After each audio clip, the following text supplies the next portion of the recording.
Hi there, Daily Gardener listeners. This is Jennifer. I just wanted to say a quick thanks to all of you who reached out during my dad's cancer journey to express your well wishes. Dad is doing fine. He handled the recovery from his major surgery with flying colors. He's had a few bumps along the way since then, but he is adjusting along with Mom to their new normal. So I just wanted to say thank you for your well wishes, for your prayers, and for your understanding. It all means so much to me and my family. So thank you for that. And I should also mention that while the show was on hiatus, we also managed to get another one of our children all set up to go to college. And now we have 3 kids in college. And then our youngest, we helped him transition to a new high school. So lots of changes for the kids to accompany everything else that we already had going on in the family. But now everybody is settled. Everybody is doing well. And so episodes are officially back up and running, effective today, October 3rd. And I have to say, it feels mighty good to be back. Today's episode is brought to you by the Daily Gardener Friday newsletter. You can sign up for the newsletter over at thedailygardener.org. Hi there, and welcome to The Daily Gardener, a podcast about garden history and literature. I'm your host, Jennifer Ebling, and today is October 3rd. Well, we're going to kick things off today by celebrating the fact that it is National Butterfly and Hummingbird Day. I don't know about you, but it seems a little late in the year, doesn't it, to be celebrating this particular day? For sure up here in Minnesota, especially on the hummingbird front. I think a lot of them have already started their migration. And I also have to say that I did not see a single hummingbird this summer. Although with everything going on, I didn't spend as much time in my garden this season. So I don't know about you and your garden. If you saw hummingbirds, maybe drop me a line and let me know if you feel like this year was a little off for you as well. And then as far as butterflies go, I definitely see more butterflies when I'm up at the garden at my cabin than I do here in my suburban garden in Maple Grove. So that may be just a matter of habitat, urban versus rural. And it also may have something to do with the fact that the cabin is near a body of water. So that may also factor in there. But obviously both butterflies and hummingbirds near and dear to gardeners' hearts and definitely deserving of a day of celebration. And then today is also Look at the Leaves Day. So if you get a chance to take a little walk, maybe bring the pup with you, take some time to celebrate the leaves and the turning of the leaves. Here in Minnesota, the leaves have already started to turn. We haven't lost that many off the trees. They're still holding on, but the colors are definitely starting to change. And I love that. I love when there's still some green and you can see that transition even in a single leaf. And now there's a gentleman that I follow. We're friends on Facebook, and he has a magnificent garden in Buffalo, New York.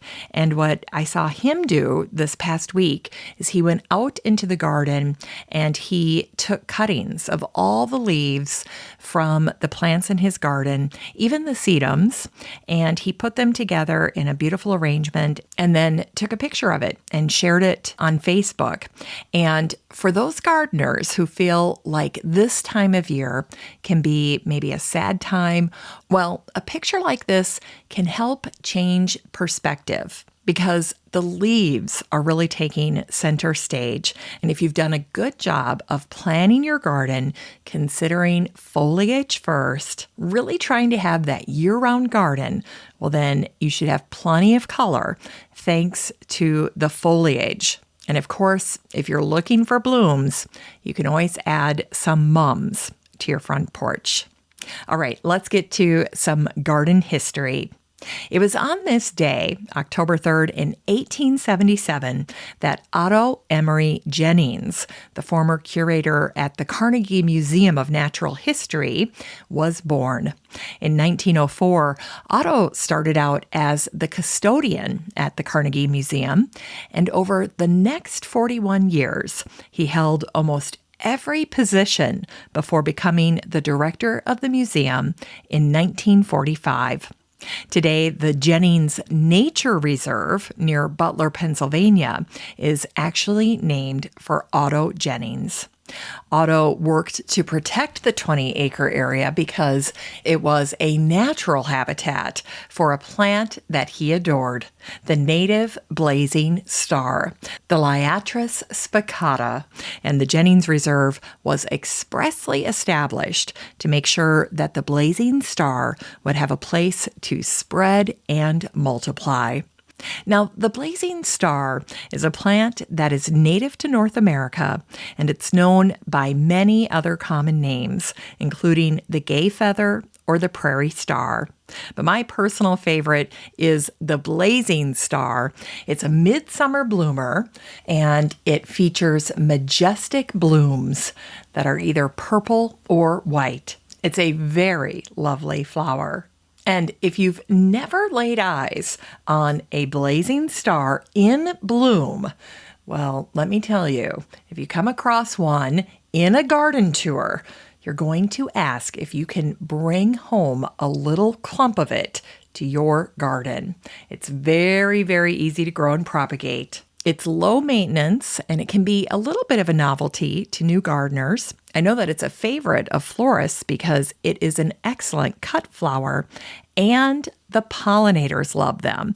So there you go, a great plant for today's celebration of butterflies and hummingbirds. In fact, monarchs especially seem to go crazy for the blazing star. Now, the blazing star, if you're thinking about incorporating it into one of your garden beds, it is a mid-sized plant. It grows to be about a foot tall, maybe 16 inches or so. But if you want something taller, then consider the cousin of the blazing star. It's called the prairie blazing star, and that particular specimen can grow to be 5 feet tall, something to compete with the Joe Pye weed. All right, and today we also celebrate the birthday of Louis Stiles Gannett, the American journalist and author. He was born on this day, October 3rd, in 1891. And in his 1949 book called Cream Hill, Discoveries of a Weekend Countryman, Louis wrote these words about springtime. Each spring, a gardening instinct stirs within us. We look about and decide to tame another little bit of ground. And on gardening, Louis also wrote, gardening is a kind of disease. It infects you. You cannot escape it. When you go visiting, your eyes rove about the garden. You interrupt the serious cocktail drinking because of an irresistible impulse to get up and pull a weed. I love that one.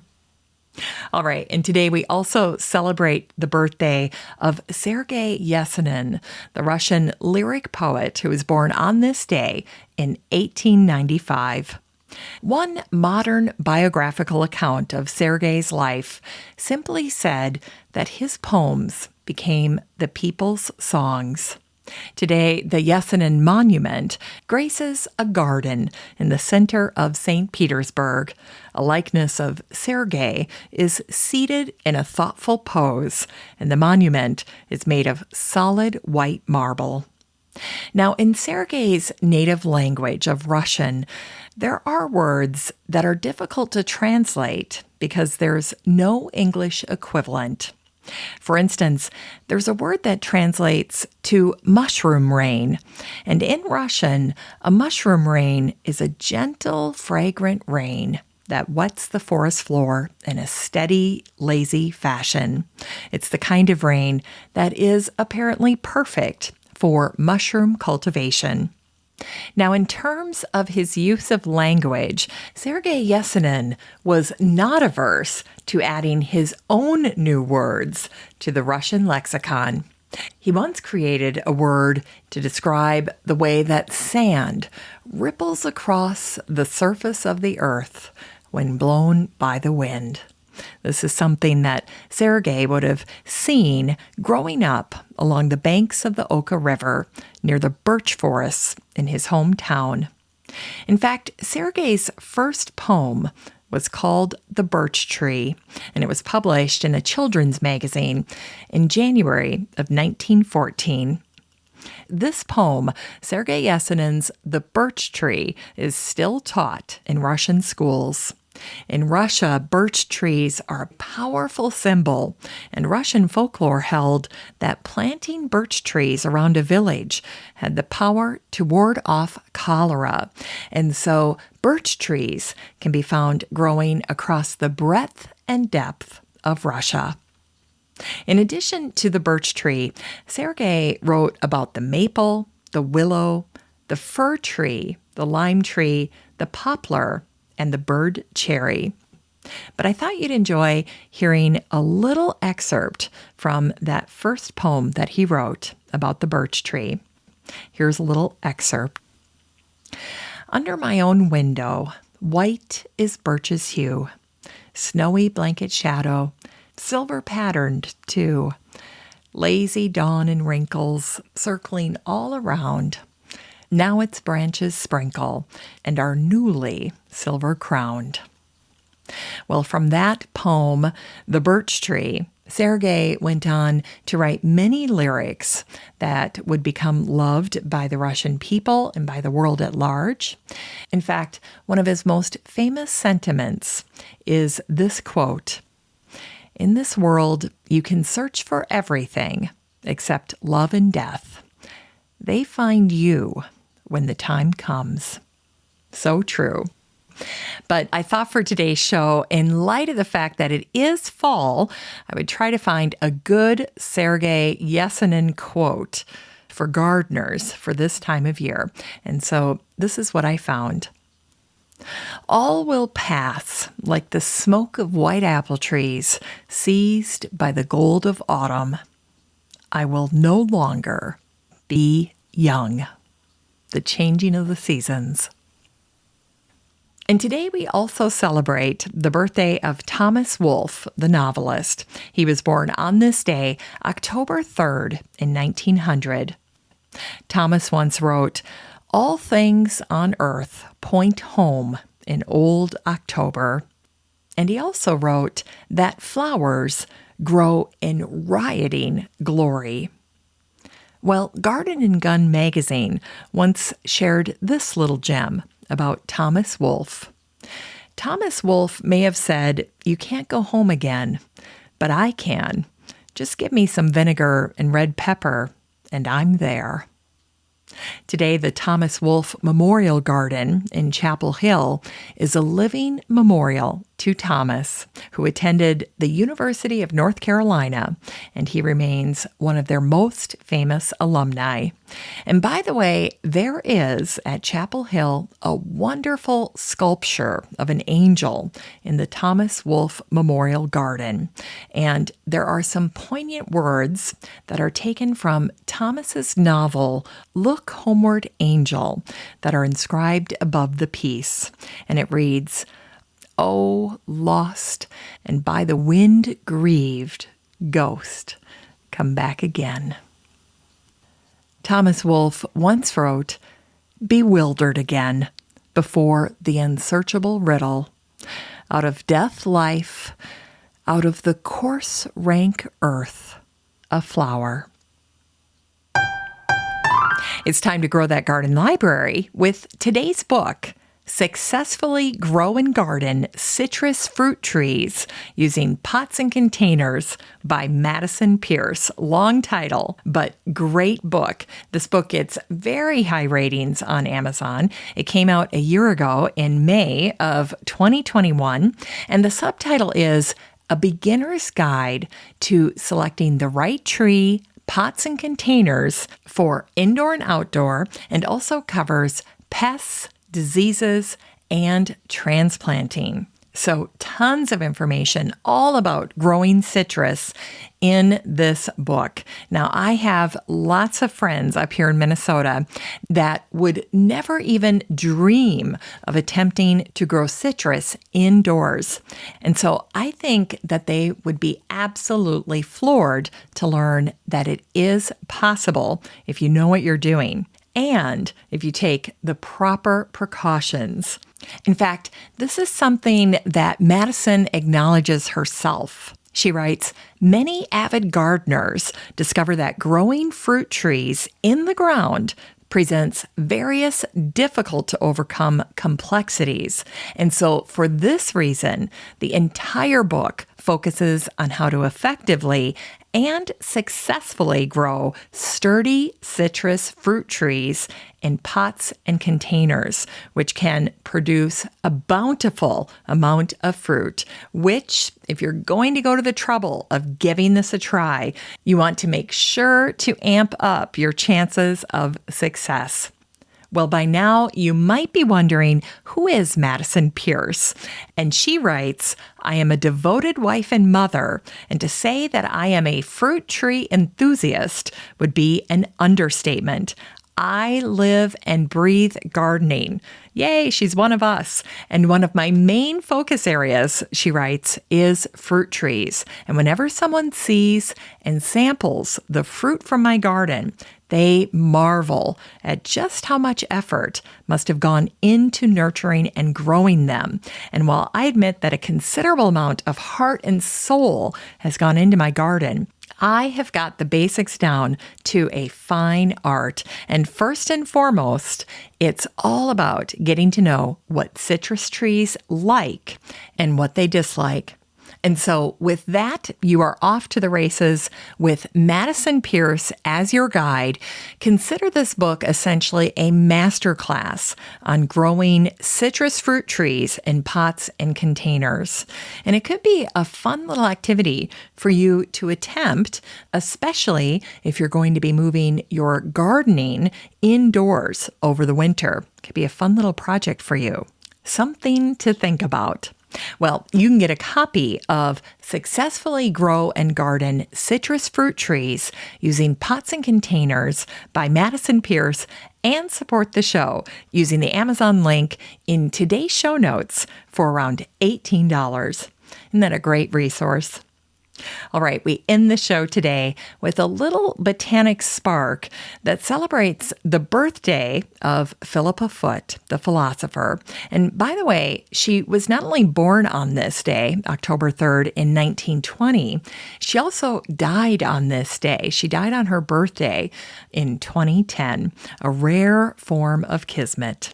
And in case you didn't know, Philippa's mother was Esther Cleveland, and her little claim to fame was that she was the first presidential child to be born in the White House. Who knew?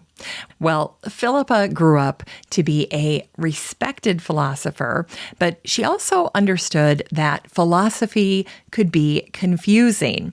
And if you have college-age children taking philosophy, I'm willing to bet that that is something that you would hear from them, that philosophy can be very confusing. In fact, Philippa herself once mused, "You ask a philosopher a question, and after he or she has talked to you for a bit, you don't understand your question anymore." Well, unlike many of her peers in her field of philosophy, Philippa always sought to keep her work simple. She found inspiration in nature. Nature and simplicity, of course, always go together. And so Philippa always kept her main points, what she was trying to get across, short and sweet. And she actually advised this: "In moral philosophy, it is useful, I believe, to think about plants." In an interview with Philosophy Now's Rick Lewis, Philippa explained that as a result of her work studying goodness, she believed that human vices are merely a natural defect, and that just as defects exist in nature, they also exist in humanity. And so it was this understanding, this relationship, that led Philippa to believe that morality was rooted in nature. In 2012, it was revealed that Philippa was actually romantically involved with Iris Murdoch in the 1960s. The women had met at Oxford, and though their friendship had faltered at times, the two remained lifelong friends. Many of their private letters to each other, their private correspondence, has been made public. And on July 8th, in 1968, Iris wrote to Philippa.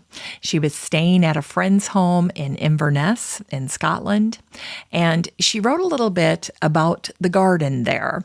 And so I thought you would enjoy hearing this little snippet from this letter from 1968 in Inverness.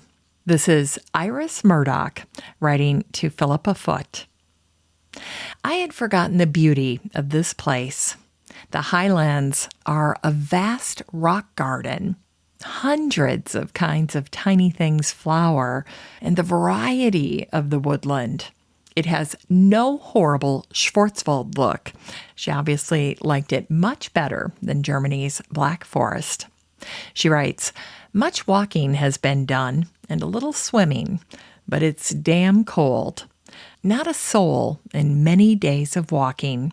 Have met no one and seen no one over these vast hillsides. Write to me. Much love, I." 2 decades later, in 1985, Iris would write to her dear old friend, Philippa Foote, again. "I imagine you now in the sun, surrounded by those magic trees, in a garden of flowers, looking out upon the glittering, dolphin-crowded sea. Dear old Europe, poor old Europe.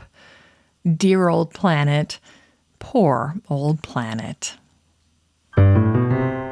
Well, that's it for today's show. Thank you so much for listening to The Daily Gardener. It's great to be back. I hope that you have a wonderful day in the garden. And just a reminder that you have a standing invitation to join the free Facebook group for listeners of the show. The next time you're over at Facebook, just search for Daily Gardener Community, where you'd search for a friend and then request to join. And if you'd like more of The Daily Gardener, you can subscribe to the newsletter over at thedailygardener.org. And don't forget that you can also show your support for the show by using the Buy Me a Coffee link over at the website or in today's show notes. This is Jennifer Ebling. Thanks for listening to The Daily Gardener. And remember, for a happy, healthy life, garden every day.